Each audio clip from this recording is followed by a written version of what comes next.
जी इसको तो ये बीमारी आई है, इसने ज़रूर कोई गुनाह किया होगा तो बीमारी आई है। ये ब्रेस्ट कैंसर है और मुझे डॉक्टर ने यही कहा था कि नायरा, अगर तुम चाहती हो कि तुम्हारा अच्छे से इलाज हो जाए, तुमने एक काम नहीं करना, डिप्रेशन नहीं लेना। और वो मैंने पल्ले बांध दिया था। अस्सलाम वालेकुम, दिस इज़ नायरा मलिक। आप देख रहे हैं QB4 TV। हमारे चैनल को सब्सक्राइब करें, लाइक करें और शेयर करें। Thank you. जी, मैं हूँ नादिया मिर्ज़ा QB4 से और आज हमारे साथ गेस्ट मौजूद हैं नायरा मलिक। नायरा मलिक ग्लैमर की दुनिया और एंकरिंग की दुनिया का एक मंझा हुआ नाम है। नायरा मलिक के हवाले से बताती चलूँ कि वो लाइफ में 2 बार कैंसर का शिकार हुई, लेकिन उसके बावजूद बाहिम्मत रहीं। नायरा, हमें ये बताइएगा कि आपने एंकरिंग के शोबे को ही क्यों चुना? और भी दूसरे प्रोफेशंस होते हैं, लेकिन आपने इस तरफ ही आने का फ़ैसला क्यों किया? सबसे पहले नादिया, मैं जिस तरह आप बात कर रही हैं कैंसर के बारे में तो मैं बाद में बात करूंगी, लेकिन पहले आपने क्वेश्चन किया है कि यही फील्ड क्यों चूज़ की। शुरू से ही हर इंसान की कोशिश होती है कि वो अपनी ज़िंदगी के मकसद को जाने। शुरू से कुछ इसी तरह की मेरी थी सोच कि इंसान को अल्लाह पाक ने पैदा क्यों किया है, और इन चीज़ों को मैंने बहुत ही बारीकी से अपनी स्टडी के दौरान भी, स्टडी ख़त्म करने के बाद भी यही मैं सोचती थी। फिर कुछ सलाहियतें आपके अंदर बिल्ट इन होती हैं अल्लाह ताला की तरफ से, और वो सलाहियतें मैंने ख़ुद पहचानी। इवन कि मैं बहुत ज़्यादा घबराती थी कैमरे के सामने, या फिर लोग कॉलेजेस में, स्कूल में पार्टिसिपेट करते हैं, मैं बहुत ज़्यादा शाय किस्म की इंसान थी। कभी मैंने इस तरह से पार्टिसिपेट नहीं किया था, लेकिन फिर भी मुझे ये अट्रैक्ट करती थी ना। और अगर देखा जाए तो ये ख़ातीन के लिए एक टॉप रेटेड जॉब है। इसमें आपको ग्लैमर भी होता है, फेम भी मिल जाता है, फॉलोअर्स भी होते हैं, फिर स्क्रीन पे भी आ रहे हैं, शोहरत भी मिल रही है, पैसे भी अच्छे मिल रहे हैं। अब नहीं मिल रहे, लेकिन वैसे पहले अच्छे मिला करते थे। तो बस इसने मुझे अट्रैक्ट किया। लेकिन जब मैंने घर में बात की थी ना नादिया, तो मुझे मेरी फैमिली ने किसी ने सपोर्ट नहीं किया था। मुझे सब ने कहा ये करेगी, ये पॉसिबल ही नहीं है। और मैं आपको बताऊं कि मैंने जब फ़र्स्ट टाइम कैमरा फेस किया था, तो फर्स्ट टाइम मेरा लाइव प्रोग्राम था 1 घंटे का, और बहुत मज़े का टाइम था वो। मैंने 1 घंटा पूरा पीछे, सिर्फ मुझे एक दफ़ा प्रोड्यूसर की आवाज़ आई, मैंने कहा अस्सलाम वालेकुम, और ये बोल के ना, तो मैं थोड़ा सा बिल्कुल पॉज आया, तो पीछे से उन्होंने मेरे कान में बोला नायरा बोलो। तो उस दिन से बोलना शुरू किया, आज तक नहीं चुप की मैं। खैर, वो बाकी भी बहुत अच्छा टाइम गुजरा। तकरीबन 5 साल हो गए मुझे इस फील्ड में, और मैंने फिर कैपिटल में काम किया, 24 में सिटी ग्रुप के साथ थी। आपको डॉक्टर्स ने क्या बताया कि इसका ट्रीटमेंट कैसा होगा, कितनी देर चलेगा, और आपको कैसे अपने नर्व्स को स्ट्रॉन्ग रखना होगा इस बीमारी से लड़ने के लिए? जब अभी सेकंड टाइम जब मैंने आपको बताया ना, पहली दफ़ा तो मुझे पता ही नहीं था। अब मैं दूसरी दफ़ा जब गई थी, ये ब्रेस्ट कैंसर है, और मुझे डॉक्टर ने यही कहा था कि नायरा, अगर तुम चाहती हो कि तुम्हारा अच्छे से इलाज हो जाए, तुमने एक काम नहीं करना, डिप्रेशन नहीं लेना। और वो मैंने पल्ले बांध दिया था। मैंने सोचा ही नहीं उसके बाद कि मुझे कैंसर है। और अच्छा, इसका डिफरेंट होता है ना, जैसा कैंसर के बहुत तरह की टाइप हैं। जिस तरह मुझे पहले गिल्टी थी, और उसके बाद अब ये बिल्कुल डिफरेंट टाइप का है। इसका वो पहले कैंसर से कोई ताल्लुक़ नहीं है। मोस्टली डॉक्टर्स नहीं बताते, या पता नहीं, शायद उनको पता ही नहीं होता, वो कभी भी वजह नहीं बताते कि क्या वजह है। इसमें जो ट्रीटमेंट में है, सबसे पहले मेरी कीमो सजेस्ट की थी उन्होंने, 8 कीमो मेरी हो चुकी हैं।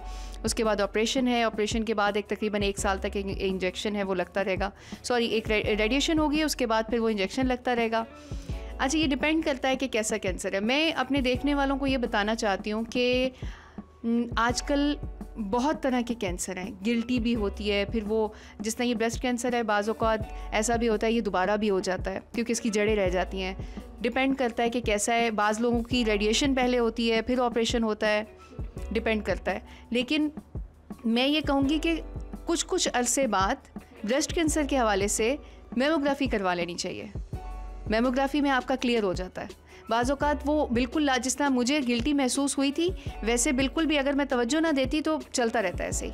वो तो मैं मतलब चली गई हॉस्पिटल और मैंने टेस्ट करवा लिया, लेकिन मेमोग्राफी से आपको फ़ौरन पता चल जाता है। तो अगर कुछ थोड़ा बहुत भी शुबा है किसी को भी तो वो मेमोग्राफी करवाए। इसके अलावा जो डिफरेंट तरह के आपको अगर कोई प्रॉब्लम हो रही है बॉडी में और आपको थोड़ा सा भी डाउट होता है, फ़ौरन से टेस्ट करवाएं। जैसे बॉडी में अगर कुछ होता है तो बॉडी स्कैन, बोन स्कैन होता है, उससे पता चलता है।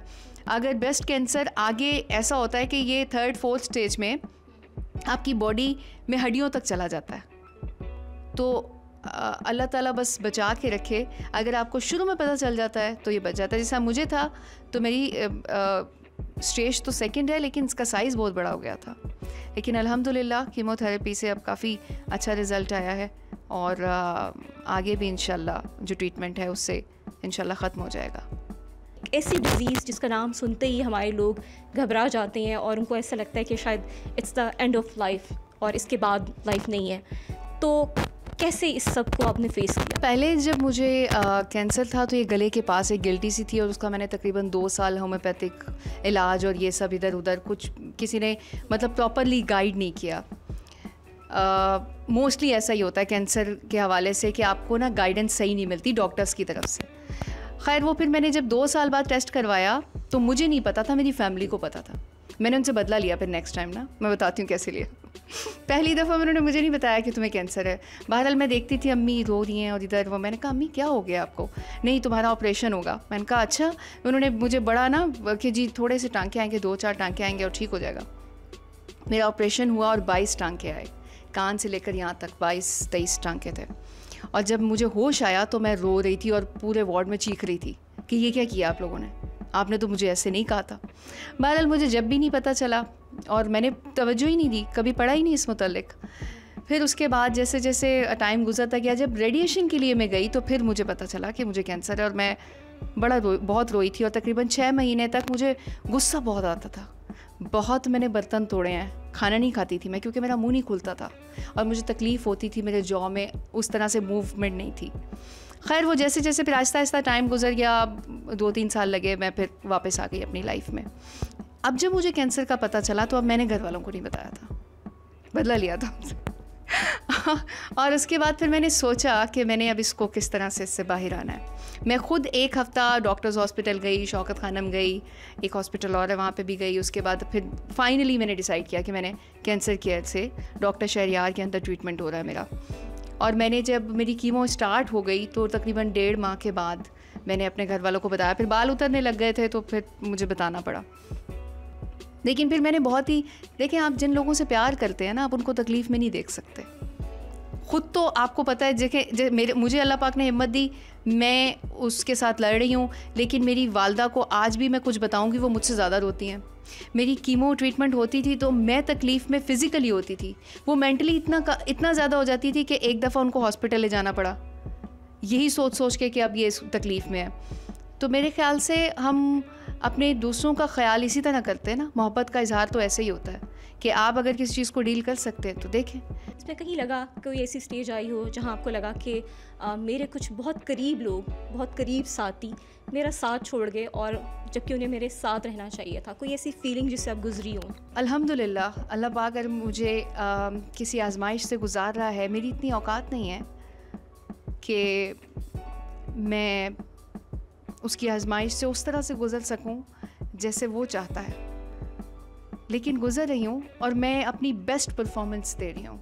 उसके कैमरे तो हर वक्त ऑन है और मैं चाहती हूँ कि मुझसे ऐसी परफॉर्मेंस उस तक जाए जैसी वो चाहता है। पाकिस्तानी सोसाइटी में इस प्रोफेशन को ना आज भी लाइक नहीं किया जाता, तो लोगों का ओवरऑल आपके साथ बिहेवियर कैसा था? औरत तो जब भी बाहर निकलती है तो लोग मेरे ख्याल से मोस्टली लोग उंगलियां ही उठाते हैं। कौन सी फील्ड में औरत सिक्योर है?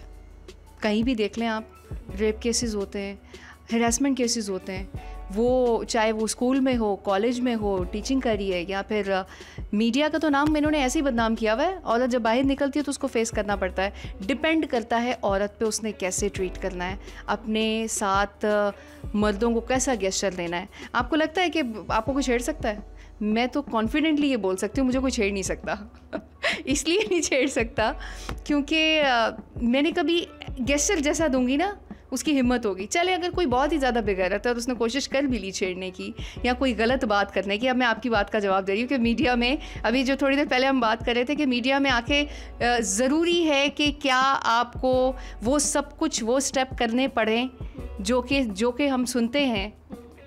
मैं वो अल्फाज इस्तेमाल नहीं करूँगी, समझदार हैं लोग देखने वाले भी, उनको भी पता है वो क्या ज़रूरी हैं। ज़रूरी वही होता है जो आप सोचते हैं। आपने सोच लिया कि मुझे इस रास्ते से रिस्क कमाना है, तो वो रास्ता अल्लाह पाक खोल देता है, सिंपल। अब वो अगर आप सोचें कि किसी के बिस्तर पे जाके आपको वो रास्ता मिलेगा, तो बिस्तर पे जाके ही मिलेगा। और अगर आप कहते हैं कि आपने वो काम नहीं करना है, आपको अच्छे तरीके से अपना रिस्क कमाना है, तो आपको वो रास्ता खोल देगा। डिपेंड करता है, सोच दी इसलिए ना, और 2 रास्ते बता दिए हैं, चूज़ करना है कौन सा चूज़ करना। जो लड़कियां या ख़ातीन बाहर निकलती हैं घरों से जॉब करने के लिए, जो रास्ता चाहती हैं वो खुल जाता है। एक और क्वेश्चन किया था आपने, हाँ वो ये कि कैसा रवैया फेस करना पड़ा, ये भी अच्छा मुझे कोई ख़ास इतना नेगेटिव नहीं, और मैंने आपको कहा मैं शुरू से ही ऐसी थी। मैं शुरू से ही अगर बदतमीज़ फ़ौरन से मुझे समझ में आया ना अगर कि ये भाई ऐसे होगा, तो मैंने चूज़ ही नहीं करना ना। अब उसमें ये नहीं है, आपको कुछ लोग अच्छे भी लगते हैं, आप बात करते हैं, लेकिन देखें लड़की खुद लड़की पे डिपेंड करता है कि उसने कौन सा रास्ता। फर्दर क्या प्लान्स होंगे लाइफ के, क्योंकि आप मुझे एक ऐसी खातून लगी हैं कि जो फुल ऑफ लाइफ हैं, और इस बीमारी से गुजरने के बावजूद ऐसे लगता है कि आपके ढेरों प्लान्स हैं लाइफ में। तो ये पूछना चाहेंगे कि नेक्स्ट फर्दर क्या प्लान्स हैं, और क्या आया दोबारा आप कंटिन्यू करेंगी अपने प्रोफेशन को? मैंने इस प्रोफेशन को कभी भी नहीं छोड़ा था, क्योंकि मेरे अब सर पे बाल नहीं है, कुछ ऐसी कंडीशन है, क्योंकि मैं पहले से ज़्यादा मसरूफ़ हो गई हूँ, मुझे डॉक्टर से भी मिलना होता है, मुझे कोई टेस्ट वगैरह ये सब चीज़ें करनी होती हैं। तो मैं स्क्रीन तो मैंने छोड़ी नहीं, काम तो मैंने अपना कंटिन्यू रखा हुआ है। और मैं फील्ड तो देखिए, मैं अब अपने देखने वालों को भी यही कहूँगी कि जिस चीज़ में आप माहिर हैं ना, उस फील्ड को कभी ना छोड़ें, उस पे फोकस रखें और उसी पे चलते रहें, क्योंकि बार बार फील्ड चेंज करने से ना आपके फ्यूचर पे बहुत इफ़ेक्ट होता है। सेकेंडली प्लान्स की बात है, मेरे प्लान्स पहले भी ऐसे थे, जिस तरह लाइक अगर पर्सनली बात करूँ तो मुझे ट्रैवलिंग का बहुत शौक़ है, स्काई डाइविंग टाइप की चीज़ें मुझे बहुत पसंद हैं, डिफरेंट। अच्छा हमारे यहाँ एक ये बहुत चीज़ें समझी जाती हैं कि लोग किरदार को फ़ौरन से जांच लेते हैं और कहते हैं जी इसको तो ये बीमारी आई है, इसने ज़रूर कोई गुनाह किया होगा तो बीमारी आई है। भाई आप ये मुझे बताएं कि अल्लाह पाक ने आपको भी एक बुक दी हुई है कि आप दूसरे को जज करके लिख लेना मैं देख लूँगा? जब उसने डायरेक्ट सिस्टम रखा है तो आप कैसे ही अल्फाज निकाल देते हैं? बनता नहीं है। ये बीमारी आने के बाद लिटरली मैं आपको बता रही हूँ, एक टाइम ऐसा था मैं सोच रही थी कि उसकी इतनी रहमत है, जब ये बीमारी चली जाएगी तो रहमत तो कम नहीं हो जाएगी, मैं सोच रही थी। और ये रियलिटी है कि इस बीमारी के बाद अल्लाह पाक की इतनी रहमत रही कि मुझे किसी की ज़रूरत ही महसूस नहीं हुई। और अल्हम्दुलिल्लाह मैं आखिर में यही मैसेज दूंगी सबको कि किसी बीमारी को ये मत समझें कि तकलीफ़ है, और दूसरे के बारे में बात करते हुए कि उसको किसी गुनाह की सज़ा मिल रही है, ऐसा बिल्कुल भी नहीं बोलना चाहिए। ये समझ लें कि ये भी एक शिर्क में बात आ जाती है। आप किस तरह जज कर सकते हैं कि कोई जो उसके साथ हो रहा है वो उसके गुनाह का नतीजा है? ऐसा नहीं है, वो तो बहुत माफ़ करने वाला है। आज आपको हमने नायरा मलिक से मिलवाया और आपने उनकी बहुत सारी ढेरों बातें सुनी, लेकिन नायरा मलिक के बारे में मैं ये कहूँगी कि वो एक ऐसी खातून है जिन्होंने इस सोसाइटी के लिए एक एग्जाम्पल सेट कर दी है, उन कैंसर से लड़ने वाली ख़वातीन के लिए जो ज़िंदगी से नाउम्मीद हो जाती हैं और उनको लगता है कि उनकी लाइफ का एंड हो चुका है। हमें इजाज़त दीजिए QB4 की तरफ से। अल्लाह हाफ़िज़।